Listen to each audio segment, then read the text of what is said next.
Meus irmãos, bom dia. A graça e a paz do nosso Senhor e Salvador Jesus Cristo seja sobre a sua vida. Seguimos na exposição do Evangelho de Mateus. Eu peço que você abra a sua Bíblia lá. Hoje terminamos o capítulo 5 do Evangelho de Mateus. Mateus 5, do versículo 43 ao versículo 48. Mateus 5, do versículo 43 ao versículo 48. Interessante quando olhamos a liturgia do culto, irmãos. Iniciamos, como o Gilberlan falou, né, o culto com a leitura de um salmo tão difícil, né, um salmo de lamento. O salmista ali, ainda que ele erga sua voz em oração, que ele levante suas mãos, a sensação que está sobre ele é uma sensação de desespero, de densas trevas. É uma sensação onde lembro bem das reações à pregação de Jonathan Edwards, né? Quando ele pregou aquele sermão Pecadores nas mãos de um Deus irado, as pessoas tinham a sensação de que o inferno estava se abrindo, né, debaixo dos seus pés e pronto para tragá-las. Eu creio que muitas vezes passamos por situações assim. E é tão bom quando percebemos na história, né, que homens de Deus passaram por situações assim e Deus os livrou. Deus guardou o coração, como lemos agora na pergunta do Catecismo Maior, ainda que passemos por desesperos, por lutas, por tribulações, jamais cairemos finalmente, né, da salvação, ou seremos desamparados pelo Espírito Santo do Senhor. Ele está conosco, Ele conduz a nossa história, irmãos, e nós podemos confiar, como acabamos de cantar. Eu creio que uma das maiores alegrias para um pai é quando um filho olha para ele e diz assim: pai, eu confio em você, né? E eu creio que para o Senhor, irmãos, isso é um testemunho de fé. Quando o autor aos Hebreus fala que a fé é certeza de coisas que se esperam e, ao mesmo tempo, a convicção de fatos que não se veem, ele não está usando isso para falar: eu não estou vendo o meu emprego, mas eu sei que Deus vai me dar. Eu não estou vendo o meu marido, a minha esposa ainda, mas eu sei que Deus vai me dar. Não, Deus pode nos abençoar com essas coisas também. Mas a fé ali falada pelo autor aos Hebreus é a crença de que estamos nas mãos do Senhor, de que não estamos sozinhos, que caminhamos com Ele, que Ele é o pastor da nossa vida, que seja por onde for, a sua mão nos conduzirá, o seu Espírito jamais nos desamparará. Nós estamos seguros em suas mãos e podemos descansar nessas certezas, mesmo em meio a tempos tão difíceis, mesmo em meio a textos tão difíceis. Nós temos estudado aqui o Evangelho de Mateus, de forma mais específica, nessa sessão aqui primeira, do conhecido como Sermão do Monte, como Jesus ensina os fariseus e escribas, a multidão, os seus discípulos, a se relacionarem de verdade com a lei do Senhor. Como é que ele traz o verdadeiro ensinamento daquilo que foi corrompido pelos antigos e que, de certa forma, irmãos, levou os crentes daquele período e leva também muitos crentes dos nossos dias a viverem uma vida como se Deus não existisse, como se tudo dependesse de você, como se o coração não fosse o alvo central da Escritura, como se essa transformação promovida agora internamente, né, por meio da redenção de Cristo, não fosse uma realidade e passássemos a viver uma vida apenas de fazer aquilo que é estético, aquilo que é externo, e não ter de fato um coração transformado. Eu quero convidar você então a mais uma leitura difícil, que certamente mexerá com estruturas fundamentais do nosso coração. Abra sua Bíblia, né? Se você já abriu, eu leio e vocês acompanham o texto de Mateus 5, 43 a 48, que nos diz assim: Ouviste que foi dito: amarás o teu próximo e odiarás o teu inimigo. Eu, porém, vos digo: amai os vossos inimigos e orai pelos que vos perseguem, para que vos torneis filhos do vosso Pai Celeste. Porque ele faz nascer o seu sol sobre maus e bons, e vi chuvas sobre justos e injustos. Porque se amardes os que vos amam, que recompensa tendes?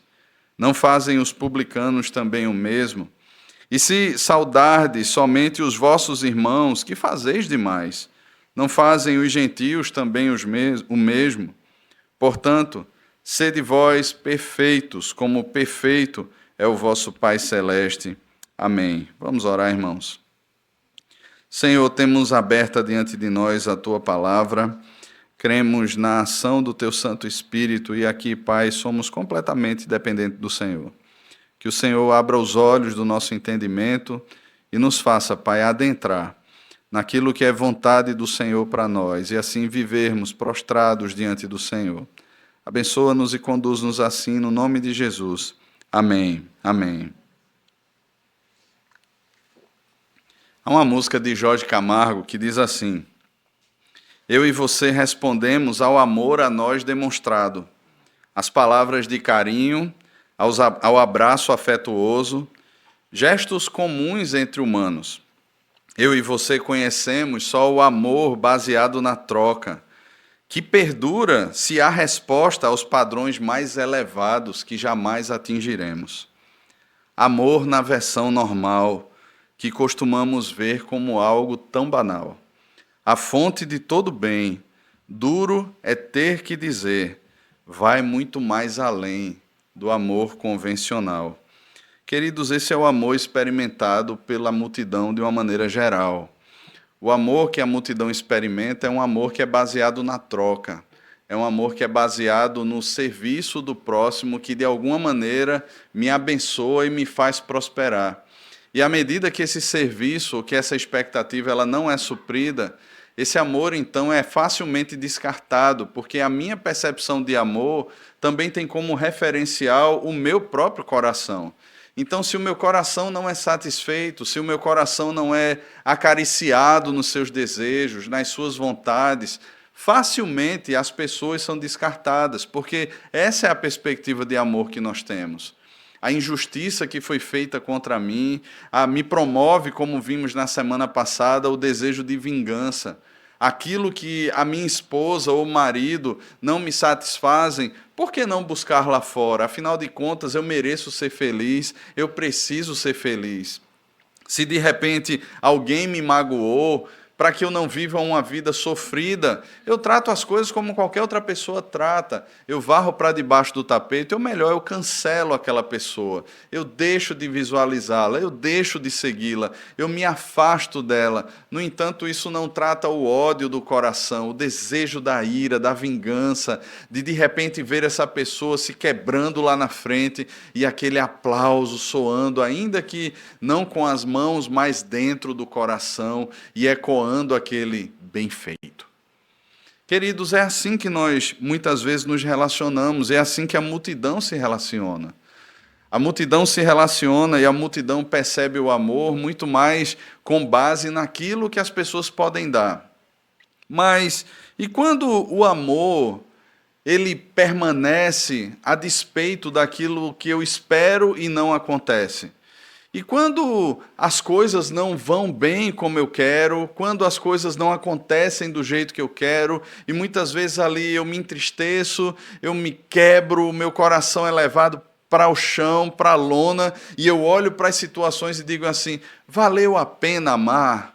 Valeu a pena servir, valeu a pena, de alguma forma, se doar por alguém, ou por algum trabalho, ou por alguma causa, se de repente tudo aquilo ali não teve ou não deu a resposta que eu esperava.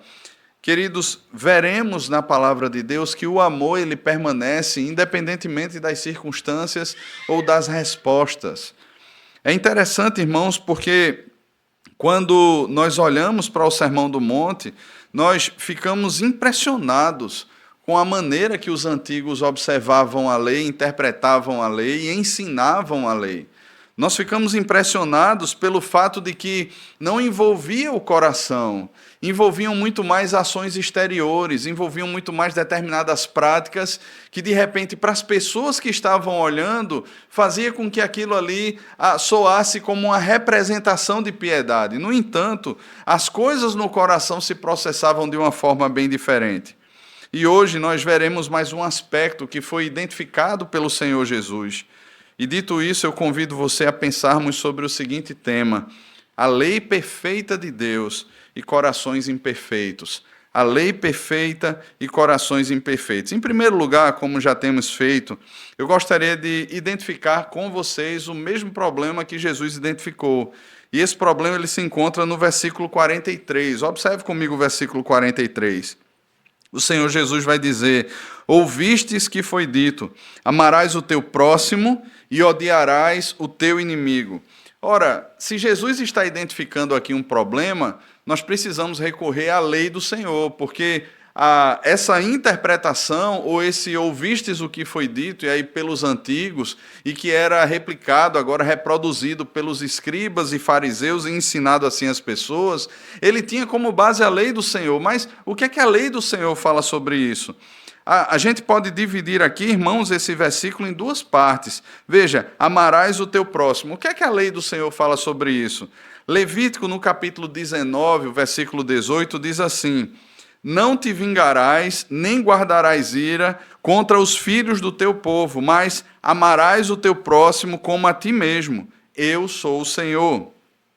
Veja, amarás o teu próximo como a ti mesmo. Dois aspectos aqui, olhando esse texto, essa primeira parte. Como o judeu daquela época interpretava quem é o próximo? E é interessante, irmãos, que para os judeus daquela época, o próximo, eles tinham uma escala. Eram primeiro os filhos, os primos, os amigos judeus e depois os estrangeiros que se tornaram judeus e moravam dentro do mesmo país e trabalhavam dentro da mesma região, daquela tribo, ou mesmo ali já sobre o domínio de Roma, dentro da região de Israel. Assim, para eles era um próximo, era considerado próximo a essas pessoas e dentro dessa escala. No entanto, irmãos, o Senhor Jesus ele traz uma perspectiva completamente diferente, e aqui precisamos lembrar de Lucas capítulo 12, do versículo 25 ao versículo 37, quando o Senhor Jesus traz a parábola do samaritano. E nós conhecemos aquela parábola, um homem que era samaritano, ele foi assaltado e ele foi deixado à beira de um caminho, e nós temos ali um sacerdote que passa, e ele talvez esteja muito ocupado com as coisas do templo, com as coisas, entre aspas, aí do Senhor, e ele passa ao largo, depois um levita também passa e não dá muita atenção, e de repente ali um homem um samaritano ele para e socorre aquela pessoa. Socorre aquele homem que está lançado à beira do caminho. E ele, então, cuida daquele homem, ele leva aquele homem para um local seguro. E quem é o próximo? E o Senhor Jesus está ensinando que o próximo é exatamente a pessoa que está ao seu lado, é a pessoa que está próxima, independentemente se ela é da sua família, independente se ela faz parte da sua igreja, independente se você gosta dela ou não, é o seu próximo. O Senhor Jesus, irmãos, está quebrando esse referencial nacionalista, familiar, de que o próximo é aquelas pessoas que vestem a mesma camisa que eu visto. Não, o próximo vai muito além disso. Veja que, então, nós temos já um problema aqui. Eles olhavam, amarás o teu próximo, e já possuíam uma visão equivocada sobre quem é o próximo. Por exemplo, quando nós olhamos essa interpretação feita pelos religiosos da época, eles não consideravam o próximo como o Senhor Jesus expõe lá em Lucas, na parábola do bom samaritano. Por exemplo, irmãos, como é que eles observavam os publicanos, os cobradores de impostos? Note que era uma classe completamente separada, eram a escória da sociedade. Como é que eles consideravam, por exemplo, os soldados romanos que dominavam sobre Israel naquele tempo? E note, eles não eram amigos, eles estavam ali como dominadores. Mas como é que eles observavam o domínio deles? Como é que eles observavam, por exemplo, os gentios? E isso não é nada novo. Se você olhar, por exemplo, Jeremias no capítulo 7, o Senhor traz uma denúncia muito grave ali em Jeremias. Porque ele vai dizer que o templo do Senhor que estava em Siló, o templo do Senhor que estava em Jerusalém, era tido por eles como o templo do Senhor é este. Ora, havia acontecido uma reforma por Josias, um rei tão jovem que assumiu e tirou os altares pagãos do templo, ele destruiu os postes ídolos, e agora eles olhavam para o templo e diziam assim: estamos salvos. Mas o que Jeremias, no capítulo 7, denuncia é que eles continuavam perseguindo o estrangeiro, não cuidavam do órfão, não cuidavam da viúva, não cuidavam do próximo. E eles olhavam para o templo e diziam assim: estamos salvos. E o Senhor Deus traz uma sentença ali pela boca do profeta Jeremias. Ele diz: olha, lembra da minha casa que estava em Siló e o que eu fiz com ela? Esse templo também será destruído. E onde é que a fé de vocês se apoiará? Perceba então, irmãos, que na própria lei do Senhor havia uma estrutura de cuidado para com os servos, para com o estrangeiro.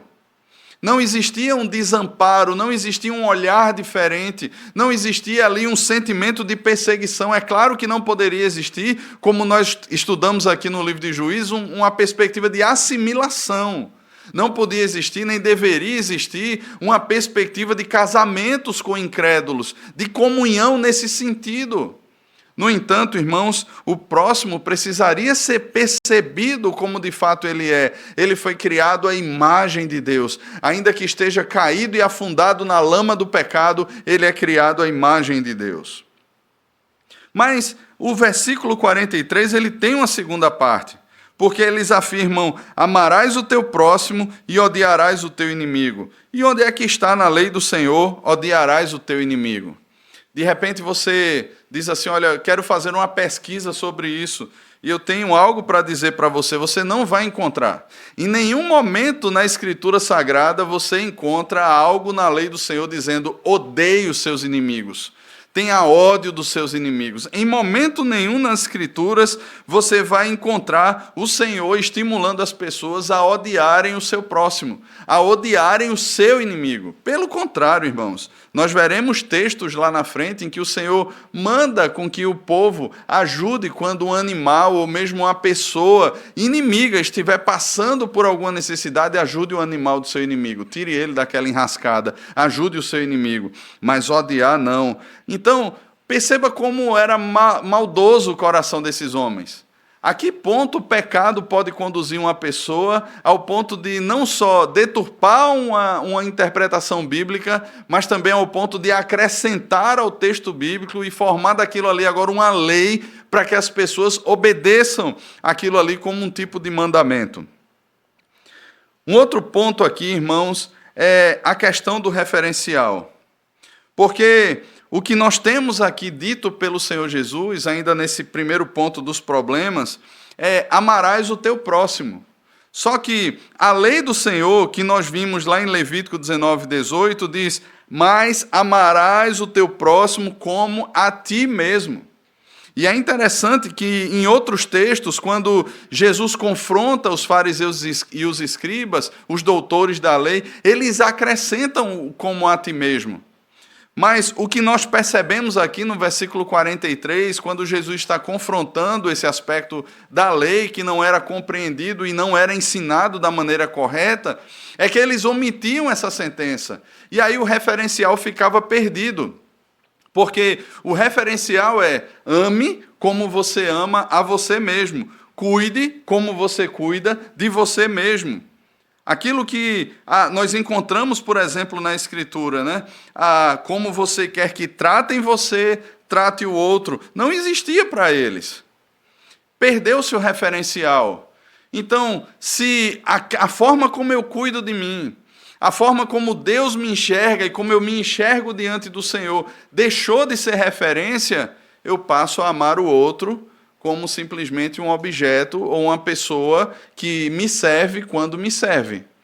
Serve para mim quando está servindo a mim, fazendo alguma coisa para mim. Mas a partir do momento em que não faz, a partir do momento em que não supre as minhas expectativas, a partir do momento em que não age como eu quero, irmãos, eu faço com ele o que eu jamais faria comigo. Eu ajo com ele como jamais agiria comigo, porque eu não sou referencial. O referencial é simplesmente um serviço. O referencial é simplesmente uma causa. O referencial é simplesmente uma empresa que funciona, ou um departamento público, ou alguma coisa do tipo, ou muitas vezes até uma igreja, onde as pessoas estão ali meramente como mão de obra. Perceba, irmãos, o referencial deixou de ser o Senhor e deixou de ser a pessoa, o ser ali como sendo imagem de Deus, por isso não há consideração pelo próximo. Esse é o problema identificado pelo Senhor Jesus. Como é que Jesus interpreta e corrige esse ensino errado? É o segundo aspecto que eu quero perceber com você. Vai do versículo 44 ao versículo 47. Leia comigo. Eu, porém, vos digo: amai os vossos inimigos e orai pelos que vos perseguem, para que vos torneis filhos do vosso Pai Celeste. Porque ele faz nascer o seu sol sobre maus e bons, e vir chuva sobre justos e injustos. Porque se amardes os que vos amam, que recompensa tendes? Que recompensa tendes? Não fazem os publicanos também o mesmo? E se saudardes somente os vossos irmãos, que fazeis demais? Não fazem os gentios também o mesmo? Veja então, irmãos, o que Jesus está fazendo aqui. Jesus diz: eu, porém, vos digo, amai os vossos inimigos e orai pelos que vos perseguem. É algo completamente diferente do ensino que aqueles homens tiveram. E é algo que aparentemente vai além da própria lei de Deus, mas é a interpretação correta da própria lei de Deus. Veja, primeiro ponto, Jesus fala sobre amar aqui, amar os inimigos. William Hendrickson diz o seguinte: Jesus viera com o firme propósito de destruir aquelas barreiras, de modo que o amor puro, ardente, divino e infinito pudesse fluir do coração de Deus e não do coração dos homens. Perceba a base de referencial aqui sendo colocada, trocada. O seu amor invadiu todas as fronteiras raciais, nacionais, partidárias, etárias, sexuais, etc. Ao afirmar: eu vos digo, amai os vossos inimigos, é provável que os seus ouvintes tenham ficado atônitos, pois lhes falava algo que provavelmente jamais tinham ouvido antes de forma tão sucinta, positiva e autoritativa. A conclusão resultante é que o primeiro que ensinou a humanidade a ver o próximo em cada ser humano e, portanto, a tratar todo ser humano com amor foi o Senhor Jesus. E veja, irmãos, nós sabemos que existem muitas ideologias nos nossos dias que aparentemente se preocupam com as pessoas, que afirmam se preocupar com as pessoas. Pessoas que se levantam, independentemente de lado político que você queira levantar sua bandeira, pessoas que se levantam de ambos os lados com seus referenciais voltados para os seus próprios interesses. Nós defendemos isso, nós queremos fazer o melhor para o povo. Está chegando aí campanha política, e daqui a pouco você vai ver todo tipo de messias se levantando para tentar salvar o povo. Com suas bandeiras, com suas cores diversas e dizendo: agora vamos pensar no bem do povo. Pensa coisa nenhuma. Nenhum deles pensa. Nenhum deles observa, porque o Senhor, a sua palavra, não é referencial para nenhum deles. Irmãos, percebam que os próprios religiosos que usavam a palavra de Deus, apartados do Senhor, apartados da graça de Deus, apartados daquilo que é a interpretação correta das Escrituras, estavam pervertendo, inclusive, o ensino e o discipulado do povo no que diz respeito a amar o próximo. Perceba os riscos. Se pessoas assim podem cometer essas atrocidades, imagina aqueles que não conhecem a Deus. Então não se iluda pensando que figura A, figura B, partido A, partido B, partido C, vai resolver os problemas, porque não vai. A resolução dos problemas, a real preocupação com o próximo, não surge a partir do mundo, mas surge a partir do Evangelho, porque ninguém jamais olhou para qualquer outra pessoa como o Senhor Jesus olhou. Ninguém, irmãos. E a igreja só pode olhar para o próximo, com de fato preocupação, com verdadeiro empenho, com amor sincero, com amor transparente, com amor que não fica apenas nas palavras apaixonadas, mas que vence qualquer perspectiva de sentimento e nos leva ao serviço quando estiver conectada de fato com a palavra do Senhor e com o próprio Senhor. Enquanto isso não acontecer, nós não amaremos de fato e de verdade. Nós não amaremos. Talvez a gente olhe e diga assim: eu amo o meu amigo do trabalho. Você não ama. Se você amasse de fato, seja uma pessoa que conhece ao Senhor, como exortando, chamando, se relacionando, abrindo a sua casa, doando o seu tempo. Nós nem fazemos isso, irmãos. Tudo para nós é peso, tudo para nós é cansaço. Nós olhamos nossas prioridades, o que é que eu tenho para fazer hoje? Dizemos assim: olha, eu tenho meu trabalho, eu tenho academia, eu tenho meu curso, eu tenho isso, eu tenho aquilo outro. Não, olha, precisamos de alguém para fazer determinada coisa ou para se empenhar em determinada função. Não, eu não posso. Eu não tenho tempo para pessoas. Eu tenho meus bens, eu tenho que cuidar da minha saúde. E eu não estou dizendo que essas coisas não sejam boas e de repente até algumas delas importantes, mas é aquilo que domina e atrai os nossos olhos e o nosso coração, irmãos. Não é o serviço ao próximo. As pessoas se tornaram para mim e para você como a mesma coisa, a mesma forma que a multidão enxerga. Nós não nos sensibilizamos mais com pessoas que estão nos sinais de trânsito, nós não nos sensibilizamos mais com pessoas que estão sentadas ao nosso lado na própria igreja. Nós não temos mais sensibilidade, nós não abraçamos, nós não recebemos bem, nós não nos doamos, nós não amamos de fato. Pensamos muito mais em nós mesmos, no nosso conforto, naquilo que é melhor para nós. E é exatamente assim, irmãos, que a multidão pensa e que os religiosos da época pensavam. Se torce pelo meu time, se veste a mesma camisa, estamos juntos. Estamos juntos. Até de repente você na arquibancada vibrar pelo gol do outro time. Quem é você aqui? Espião? Até alguém fazer uma postagem que a gente não gosta, ou de repente não cumprimentar-nos como nós achamos que devemos ser cumprimentados.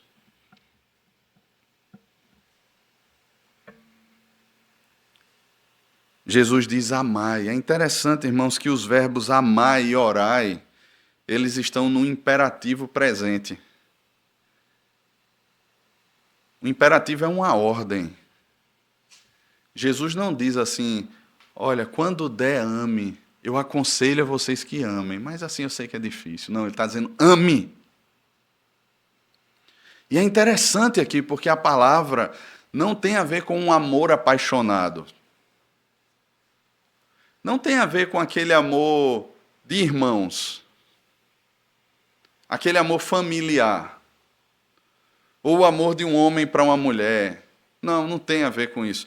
Tem a ver, irmãos, como a revelação de um amor incondicional para nós. Irmãos, veja, só quem ama é quem um dia se percebeu completamente amado. Mas não amado pelos homens.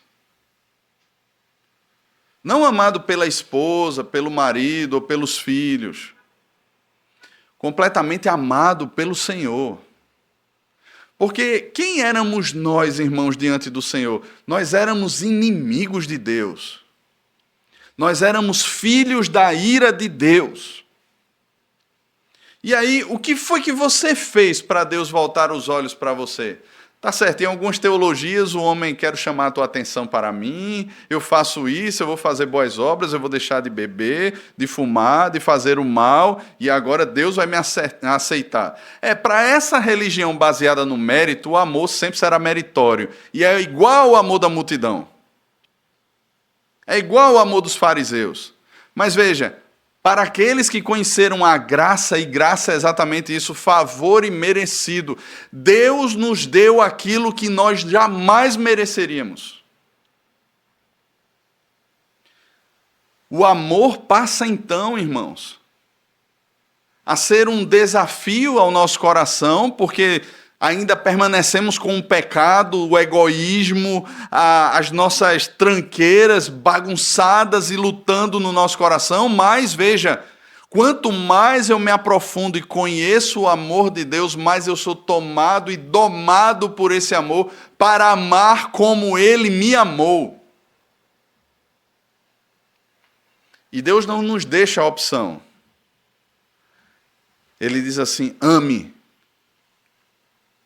Só que a gente precisa também, irmãos, diferenciar aqui e pontuar o significado de amor, porque amor hoje simplesmente é sentimento. Essa era do irracionalismo, onde as pessoas não pensam e não raciocinam e vivem como animais, né, conduzidos pelos seus sentimentos. Meus irmãos, vejam, amor não tem a ver necessariamente com paixão. Eu sinto tanto carinho por fulano de tal, eu me sirvo até de tapete para ele pisar quando for passar numa lama. Não tem a ver com quem você ama. E é interessante a comparação que o Senhor Jesus faz, porque ele vai dizer, olha, não fazem os publicanos o mesmo? Porque se amardes os que vos amam, qual a recompensa vocês têm? Isso aí os publicanos fazem. E vejam, quem são os publicanos? Cobradores de impostos. Pessoas que se venderam para o inimigo para cobrar impostos para o inimigo, para os dominadores. Irmãos, não é amar quem ama. É exatamente amar o inimigo, o adversário, quem faz o mal. É você abençoar e parar com essa ideia, vou fazer orações imprecatórias. Está nos Salmos, então se os Salmos ensinam, Senhor, desce fogo sobre a cabeça de fulano. Irmãos, a lei maior é a lei do amor.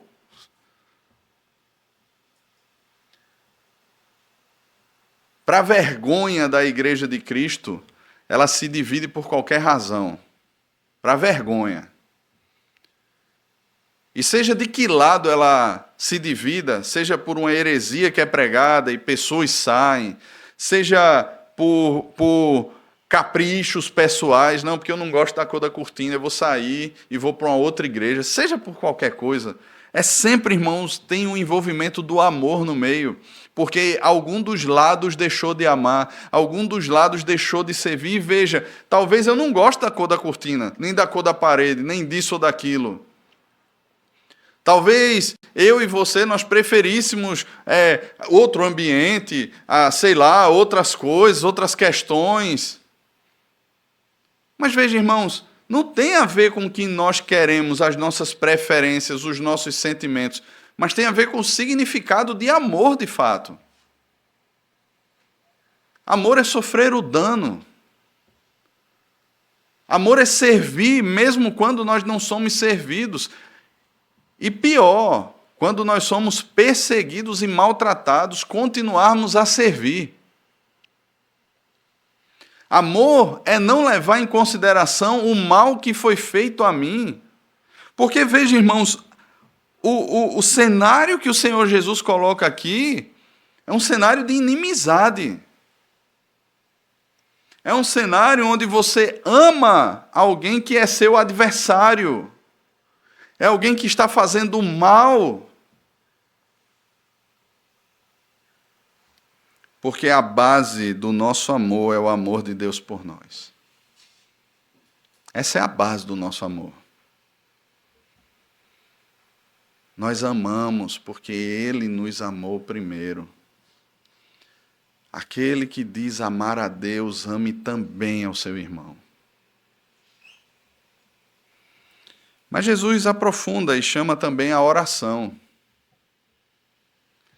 E a oração aqui, irmãos, não é, como já falei, oração imprecatória. A oração aqui é Senhor, abençoa. Senhor, faz prosperar. Senhor, leva essa pessoa a conhecer mais o teu amor. Senhor, me dispõe, ou dispõe meu coração a servir. Senhor, essa pessoa chata no meu trabalho que me persegue, que fala mal do Evangelho. Senhor, me ensina a amar essa pessoa.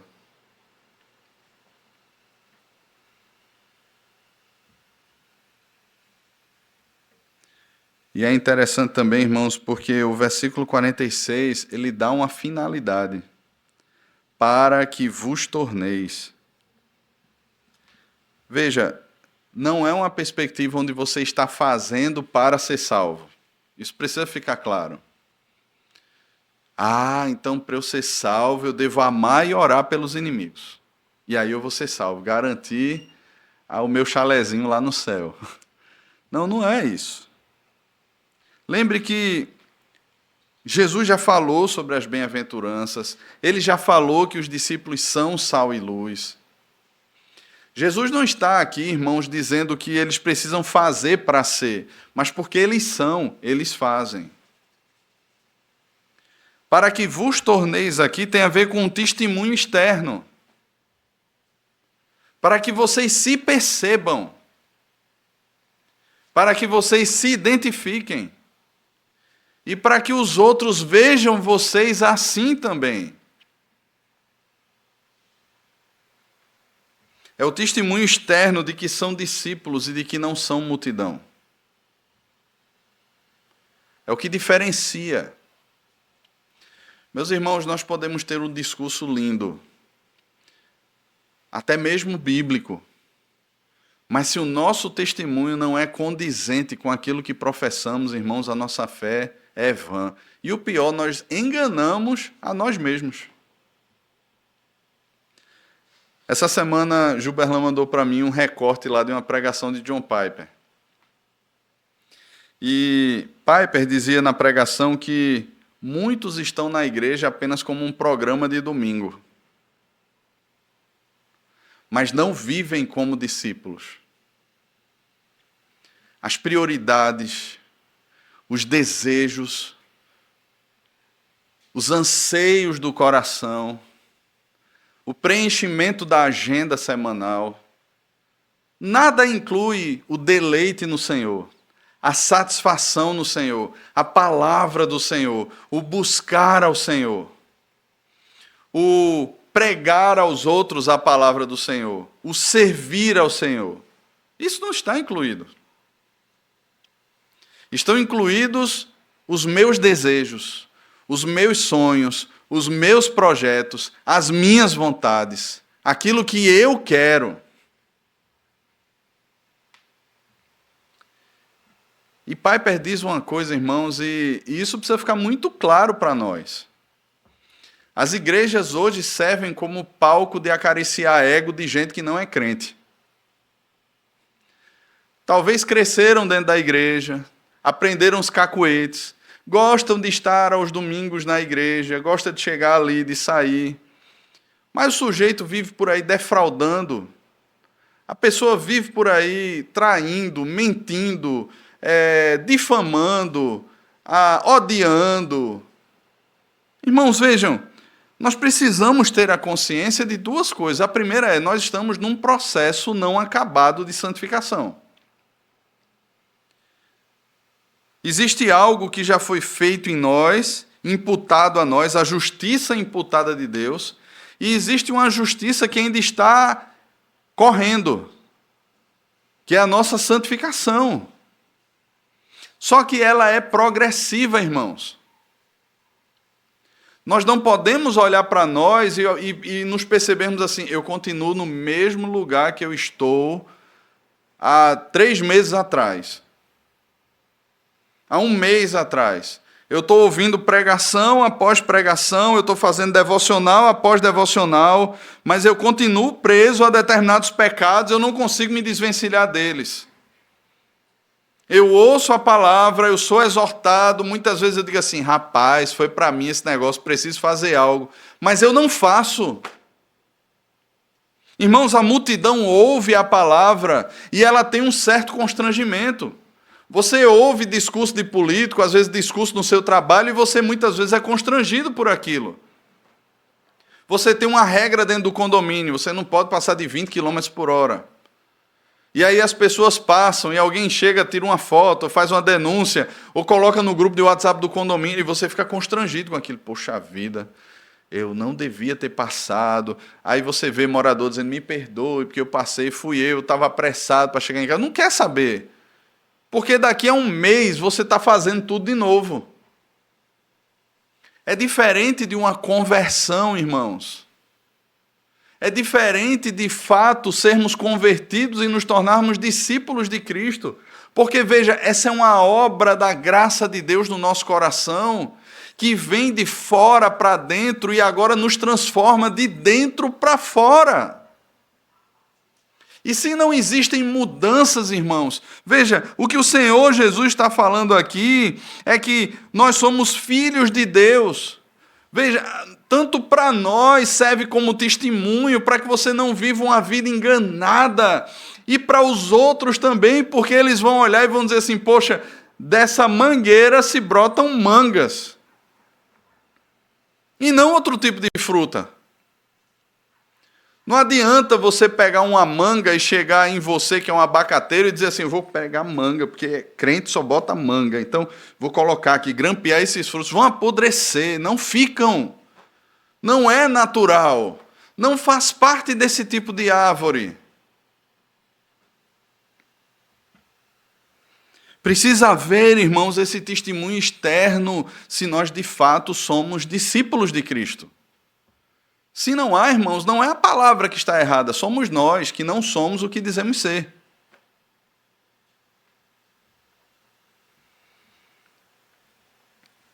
Mas esse texto também nos revela um outro fator: o amor de Deus pela humanidade. Ele faz nascer o seu sol e faz vir chuvas. As bênçãos ordinárias do Senhor estão sobre todos os homens da terra, indistintamente. Deus não leva em consideração raça, cor, riqueza, nacionalidade. Não leva em consideração isso. E nesse sentido, o amor de Deus é derramado sobre todos os homens. Jesus faz questão de dizer, ele faz vir o seu sol, nascer o seu sol. Ele não coloca o sol como algo sem propriedade, é o sol de Deus. O sol nasce sobre maus e bons, as chuvas caem sobre justos e injustos. Deus não olha e diz assim, eu vou fazer chover só na Ucrânia, porque ela foi massacrada pela Rússia, não vou reter ali. Os russos foram maus. Ou então, aquele bandido que assaltou lá a moça, ele foi mau. Não vou fazer o sol nascer sobre a casa dele. Vai nascer só sobre quem é bonzinho. Ou sei lá o quê, que a gente venha com, não, aquele grupo terrorista lá, eles vão viver na seca, não vai cair uma gota de água mais do céu sobre aquela região do planeta. Não, irmãos. A chuva continua caindo sobre justos e injustos. E a mesma chuva que faz o desabamento vir sobre a igreja, faz o desabamento também vir sobre outras coisas lá, muitas vezes boca de fumo, sabe-se lá o quê. E o mesmo sol que se levanta depois e faz com que as pessoas reorganizem a vida, estão ali no meio crentes, descrentes, transexuais, sabe-se lá o quê, estão mais dizendo por aí. Está lá todo mundo no meio, gay, lésbica, todo mundo está lá no meio. No entanto, precisamos pontuar algo aqui. O amor extraordinário de Deus revelado em Cristo Jesus é derramado apenas sobre aqueles que foram alvos do amor salvífico de Deus, desde a eternidade. Mas não nos dá, irmãos, o direito de não considerarmos as pessoas. Não nos dá o direito de olharmos para as pessoas e simplesmente rotulá-las, tirarmos uma foto delas e congelá-las no tempo. Não nos dá esse direito. Se você ama de fato as pessoas que estão no seu trabalho e não conhecem o Senhor Jesus, você prega o Evangelho para eles. Você testemunha para eles com frutos dignos de arrependimento do Evangelho. não é só aquele tapinha nas costas, não é só aquele abraço, não. Você testemunha de Cristo. E em terceiro lugar, nós temos aqui no texto, no versículo 48, uma exortação à santidade. O Senhor Jesus finaliza essa perícope com a seguinte afirmação: portanto, sede perfeitos, como perfeito é o vosso Pai Celeste. Qual o sentido de perfeição aqui? Mais uma vez, Levítico, capítulo 19, agora o versículo 2, diz assim: fala a toda a congregação dos filhos de Israel e dize-lhes: santos sereis, porque eu, o Senhor vosso Deus, sou santo. O apóstolo Pedro também fala isso na sua primeira carta: sede santos, porque eu sou santo, citando esse texto. E ele está falando ali sobre desvencilhar-se daquilo que é do homem, que é próprio da multidão, e se revestir daquilo que é novo.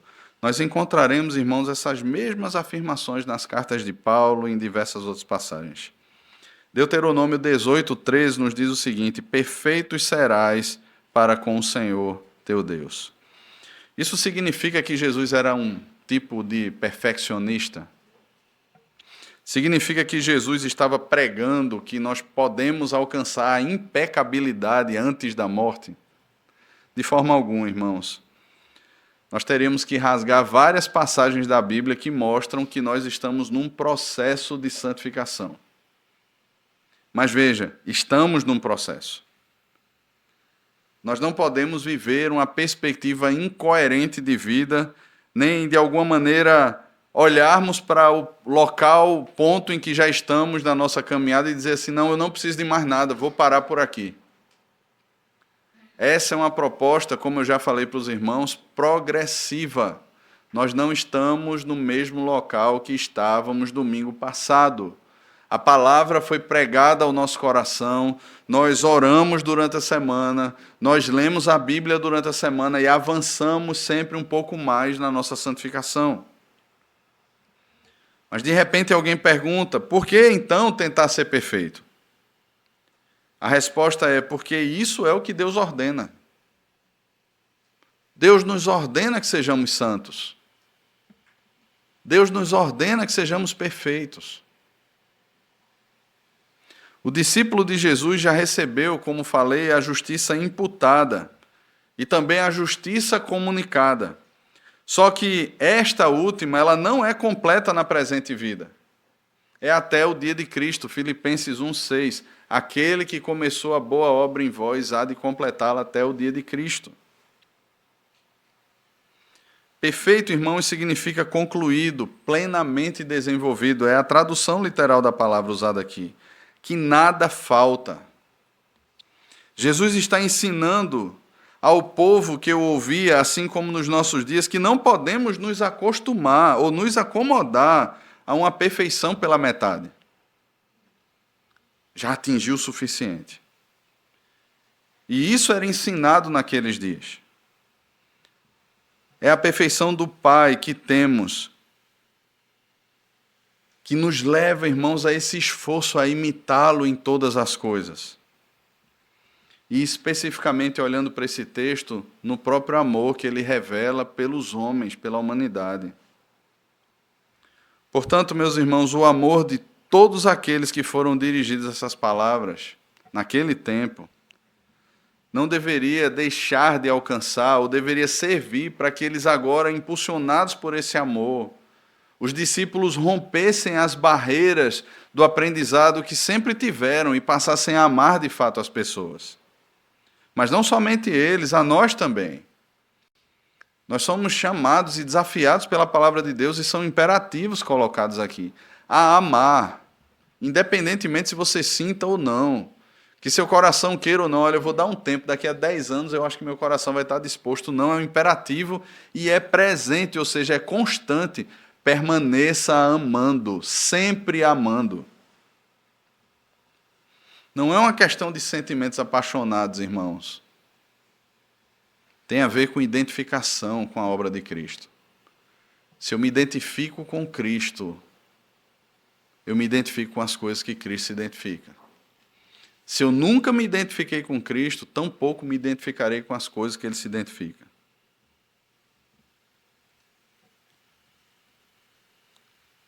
A canção de Jorge Camargo, lá do início, eu não sei se você lembra dela, mas ela não termina naquelas estrofes. Ela ainda diz assim: Deus lá do céu revelou-se com amor desmedido e inflamado, cuja chama abraça o mundo depurando seus desmandos com graça espantosa e doce.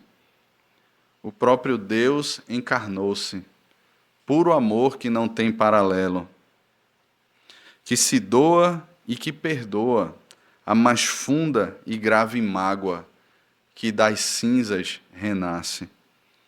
Amor incondicional, que não podemos ver com o olho natural. Amor que primeiro amou, que fez por onde amar a quem sequer notou. Amor incondicional. Que seja assim, irmãos, a base do nosso amor, no amor revelado de Cristo a nós. E saibamos que muitas vezes, quando não conseguirmos, podemos contar com Ele, em oração, não para que Ele mude simplesmente as pessoas, mas para que Ele mude o nosso coração e nos leve a amar o próximo, como Ele nos amou. Que Deus assim nos abençoe, irmãos, no nome de Jesus. Vamos orar? Senhor, colocamos aqui o nosso coração diante do Senhor. O Senhor sabe as nossas limitações. O Senhor sabe, Pai, quanto é difícil amar os nossos inimigos. Mas, Pai, que ao olharmos para a cruz e percebermos nela as dimensões profundas do Teu amor, possamos, Pai, tomados por esse mesmo amor, nós que éramos inimigos, indignos, amar assim como o Senhor amou. Abençoa-nos e assim conduza o nosso coração. Nós oramos no nome de Jesus. Amém. Amém.